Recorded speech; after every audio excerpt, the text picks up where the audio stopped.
3, 2, 1 and liftoff of Space Shuttle Discovery. NASA के खलाई जहाज़ों के बेड़े में डिस्कवरी सबसे पुरानी स्पेस शटल है। इसने अपना पहला खलाई सफ़र 1984 में किया था। नासा के मिशन लॉन्च डायरेक्टर माइकल लाइनबैक कहते हैं कि आखिरी फ्लाइट मौसम की खराबी, तकनीकी मसाइल और फ्यूल टैंक की मरम्मत की वजह से रुकी हुई थी। ये बहुत अच्छा जहाज़ है और ये इसका 29वां मिशन है। ये और भी कई परवाज़ें कर सकती थी अगर स्पेस शटल प्रोग्राम बंद नहीं होता। इसकी आखिरी फ्लाइट पर अफसोस भी है और खुशी भी। हमें उम्मीद है कि अपना काम सही अंदाज में करेगी और अपने अमले को खैरियत के साथ वापस लाएगी।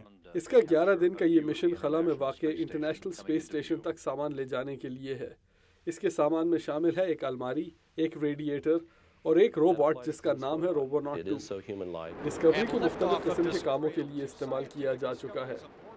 Smithsonian national air and space की वैलेरी नील बताती हैं कि इससे क्या-क्या काम लिए जा चुके हैं। इससे सैटेलाइट या मवासलाती सैयारे भी छोड़े जा चुके हैं। खराब सैटेलाइट की मरम्मत की जा चुकी है और खला में इसे लेबॉर्ट्री के तौर पर भी इस्तेमाल किया गया है।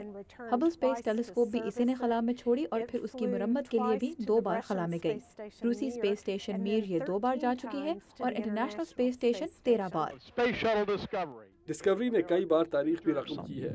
ये पहली शटल थी जो चैलेंजर और कोलंबिया नामी शटल्स की तबाही के बाद खला में पहुंची और पहली शटल जिसे खातून पायलट ने उड़ाया। और इस स्पेस शटल की वजह से खला का सफ़र एक मामूल बन गया।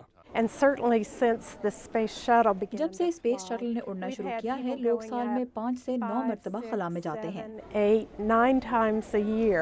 नासा 2 और मिशन प्लान कर रहा है जिसमें डिस्कवरी जैसी 2 और शटल्स इस्तेमाल होंगी। इसके बाद स्पेस शटल प्रोग्राम ख़त्म कर दिया जाएगा। अमेरिका, रूस, यूरोप और जापान से खलाई जहाज़ों को खला में जाने के लिए इस्तेमाल करेगा जब तक कि कमर्शियल स्पेस प्रोग्राम नहीं बन जाता। रोज़ैन स्कर्बल के साथ अब्दुल अजीज खान, उर्दू VOA।